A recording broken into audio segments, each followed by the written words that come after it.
సంగారెడ్డి జిల్లా అమీన్పూర్లో ఎప్పుడైతే రజిత ఆమె ముగ్గురు పిల్లలకు పెరుగన్నంలో విషం పెట్టి చంపేసింది అన్నటువంటి వార్త ఎప్పుడైతే బయటకు వచ్చిందో అప్పటి నుంచి కూడా ఈ కేసుని చాలా సీరియస్గా తీసుకుంది పోలీస్ శాఖ కూడా. అసలు నిజానిజాలు ఏంటి, ఎందుకని సొంత పిల్లల్ని, అది కూడా ముగ్గురు పిల్లల్ని, కేవలం 12, 10, 8 సంవత్సరాల పిల్లల్ని ఎందుకు చంపేసింది అనేటువంటిది ఒకటి. ఆ తర్వాత ఆమె కూడా ఆ విషం కలిపినటువంటి అన్నం తిన్నది. ఆ తర్వాత ఆమెకు కూడా కడుపు నొప్పి వచ్చిన తర్వాత వాళ్ళ భర్తనే స్వయంగా దగ్గరలో ఉన్నటువంటి ప్రైవేట్ హాస్పిటల్కు తరలించిండు అనేది ఫస్ట్ ప్రాథమికంగా మనకు తెలిసినటువంటి సమాచారం. కానీ పోలీసుల ఇన్వెస్టిగేషన్లో రోజుకో నిజం బయటకు వస్తున్న పరిస్థితి. యాక్చువల్లీ ఇదంతా చేసింది కన్న తల్లే, ఎవరైతే పిల్లల్ని చంపిందో ఆమె ఇదంతా కూడా చేసింది. కేవలం ఎందుకోసము అంటే భర్తతో కలిసి ఉండడం ఇష్టం లేక, అట్లాగే 10th క్లాస్లో ఆమెతో పాటు చదివినటువంటి శివ అనే వ్యక్తితోని వివాహేతర సంబంధం పెట్టుకుంది కాబట్టి అడ్డు తొలగించుకొని హాయిగా ఈ ఎవరైతే ఈ శివ అనే వ్యక్తి ఉన్నాడో 10th క్లాస్ ఫ్రెండ్ అని చెప్తున్నారు. సో అతనితో కలిసి ఉందాము అని ఇట్లా ప్లాన్ వేసింది కాబట్టే వాళ్ళ పిల్లల్ని చంపింది అనేటువంటిది పోలీస్ ఇన్వెస్టిగేషన్లో తేలింది. ముందుగా అనుకున్నారు అందరూ పెరుగన్నంలో విషం కల్పించింది, ఆ తర్వాత పిల్లలు చనిపోయారు అనేటువంటిది. ఆమె కూడా తినింది కాబట్టి ఆమెను హాస్పిటలైజ్ చేశారనేది. ఇది కూడా ఒక నాటకమే అని పోలీసుల ఇన్వెస్టిగేషన్లో తేలింది. యాక్చువల్లీ ఆమె ముగ్గురు పిల్లల్ని విషం పెట్టి చంపలేదు, ఒక్కొక్కరిని ముక్కు మూసేసి ఆమెని దారుణంగా చంపేసినట్టుగా ఆమె స్వయంగా పోలీసుల ఇన్వెస్టిగేషన్లో చెప్పినట్టుగా మనకైతే ఇన్ఫర్మేషన్ ఉంది. సో ఒక్కొక్క విషయాన్ని ఆమె ద్వారా తెలుసుకునే ప్రయత్నం చేసినప్పుడు ఇదంతా బయటకు వచ్చిన పరిస్థితి. ముందు చెన్నయ్య అంటే భర్త మీదనే అనుమానం వ్యక్తం చేశారు. ఎందుకంటే ఆ భర్తకి చెన్నయ్యకి ఇది రెండవ పెళ్ళి, బట్ రజితకు మాత్రం ఫస్ట్ మ్యారేజ్.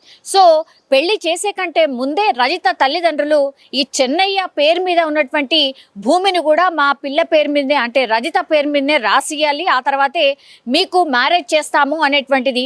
అప్పటి నుంచి కూడా రజిత తల్లిదండ్రులు చెన్నయ్యకు సంబంధించి ఏదైతే అంటే చెన్నయ్యని గుప్పెట్లో పెట్టుకోవడం అనుకోవచ్చు, లేదంటే చెన్నయ్య బాగా చూడకపోతే మరి మా పిల్ల పరిస్థితి అనుకున్నారో ఏంటో, ఏ తల్లిదండ్రులైనా అట్లాగే ఆలోచిస్తారు. కానీ అప్పటి నుంచి కూడా రజిత తల్లిదండ్రులు ఒప్పించి మరీ రజితనిచ్చి చెన్నయ్యకు మ్యారేజ్ చేయడం జరిగింది. అయితే చెన్నయ్య మొదటి భార్య అనారోగ్యంతో చనిపోయినట్టుగా చెప్తున్నారు. ఆ తర్వాతనే చెన్నయ్యకి రజితనిచ్చి మ్యారేజ్ చేయడం జరిగింది. కానీ వీళ్ళిద్దరి వయసు చాలా తేడా ఉంది. అంటే రజితకు 30 సంవత్సరాలు అయితే చెన్నైకి 50 సంవత్సరాలు. సో పూర్తిగా 20 సంవత్సరాల డిఫరెన్స్తో మ్యారేజ్ చేయడం జరిగింది. మరి అప్పుడు రజితని ఒప్పించి మ్యారేజ్ చేశారా ఏంటి, ఆ కోణంలో కూడా విచారణ చేసినప్పుడు రజిత అవును, మా తల్లిదండ్రులు ఇచ్చే స్తోమత లేకపోవడంతో సెకండ్ మ్యారేజ్ అయినటువంటి ఈ చెన్నైకి ఇచ్చి మ్యారేజ్ చేయడం జరిగింది. నాకు ఇష్టం లేకుండే, నాకు మొదటి నుంచి కూడా ఈ శివ అనే వ్యక్తే ఇష్టము అనేటువంటిది ఇన్వెస్టిగేషన్లో పోలీసులకు చెప్పినట్టుగా కూడా చెప్తున్నారు. అయితే 13 సంవత్సరాల తర్వాత మళ్ళీ శివతో ఎప్పుడు కలిసింది ఏంటి అని అంటే 6 నెలల క్రితం ఈ 10th క్లాస్ బ్యాచ్ వాళ్ళు ఎవరైతే ఉంటారో, ఇప్పుడు శివ కావచ్చు, రజిత కావచ్చు, ఆ స్కూల్ మేట్స్ ఎవరైతే ఉంటారో ఆ బ్యాచ్ అంతా 6 నెలల క్రితం వీళ్ళందరూ ఒక గెట్ టుగెదర్ని ఏర్పాటు చేసుకున్నారు.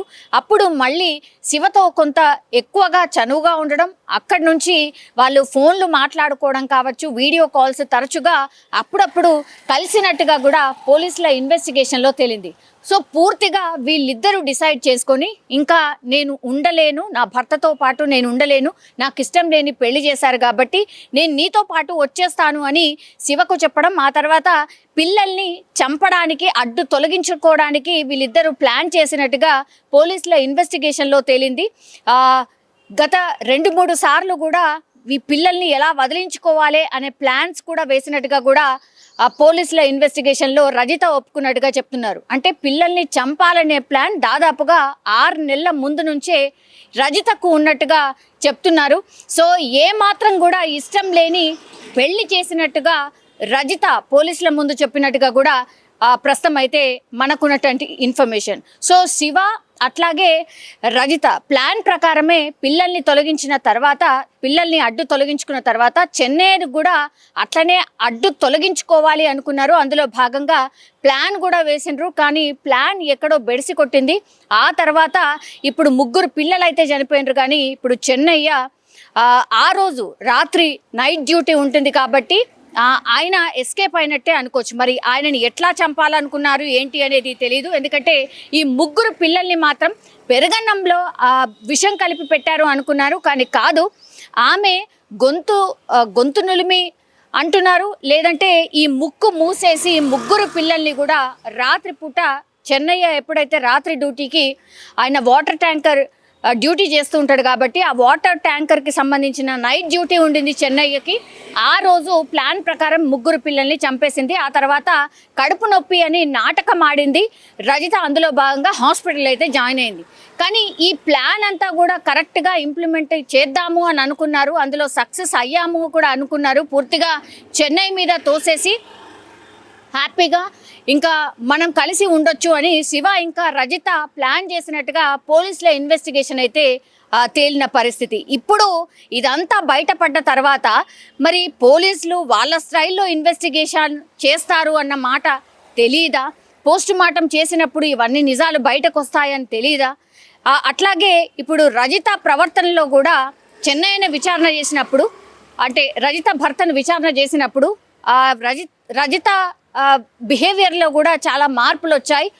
ఒక 6 నెలల నుంచి 8 నెలల నుంచి కూడా ఆమె పూర్తిగా ప్రవర్తనలో మార్పు అయితే వచ్చింది. తరచుగా గొడవ పడ్డం ఇవంతా కూడా చేసినట్టుగా కూడా చెన్నయ్య పోలీస్ ఇన్వెస్టిగేషన్లో చెప్పినట్టుగా చెప్తున్నారు. పిల్లలని కోప్పడ్డం, సరిగ్గా చూసుకోకపోవడం, ఎక్కువ మట్టుకి ఈవెన్ ఆ స్కూల్లో డ్యూటీ చేస్తుంది రజిత, స్కూల్లో కూడా ఎక్కువగా ఫోన్లో ఉండిపోవడం, సరిగ్గా డ్యూటీలో కూడా చేయకపోవడం, ఆ కంప్లైంట్స్ కూడా ఈ రజిత భర్త చెన్నయ్య దగ్గరికి కూడా వచ్చినట్టుగా చెన్నయ్య విచారణలో చెప్పినట్టుగా చెప్తున్నారు. సో పూర్తిగా భర్త మీద నెపం నెట్టేసి ఇప్పుడు శివ అనే వ్యక్తితో జీవితాన్ని కొనసాగిద్దాము అనుకున్నటువంటి టైంలో ఇప్పుడు ఈ ప్లాన్ అంతా కూడా బెడిసి కొట్టింది అనుకోవచ్చు. ఇప్పుడు రజిత అట్లాగే శివ సంగారెడ్డి పోలీసుల అదుపులో ఉన్నారు. సంగారెడ్డి జైల్లో వాళ్ళని విచారణ చేస్తున్న సిచ్యువేషన్ అయితే కనిపిస్తోంది. రోజుకో నిజం, రోజుకో ట్విస్ట్ల ఇప్పుడు అమీన్పూర్ ఈ 3 పిల్లల్ని చంపినటువంటి ఘటనలో ట్విస్ట్లు అయితే బయటపడుతున్న సిచ్యువేషన్ అయితే కనిపిస్తోంది. కానీ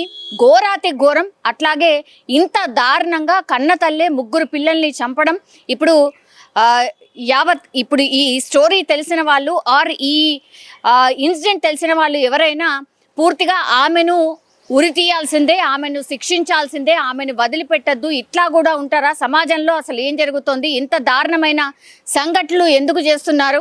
అట్లాగే కన్న తల్లే ఇంత కర్కశంగా వ్యవహరిస్తుందా? ఇట్లా రకరకాలుగా అందరూ మాట్లాడుతున్న సిచ్యువేషన్ అయితే కనిపిస్తోంది. కానీ ఆమె మనసులో ఏముందో, ఆమె ఏమనుకుందో అది చెయ్యాలనుకుంది. చట్టంలో భాగంగా, అంటే చట్టం తనని ఏం చేయలేదు ఆర్ ఇదంతా కూడా ఏం బయటపడదు, నా భర్త మీద పూర్తిగా ఈ ఘటనంతా నెట్టేసి మేమైతే హ్యాపీగా ఎస్కేప్ కావచ్చు అని అనుకుంది. కాబట్టే ఇదంతా చేసినట్టుగా మనకైతే స్పష్టంగా అర్థమవుతోంది.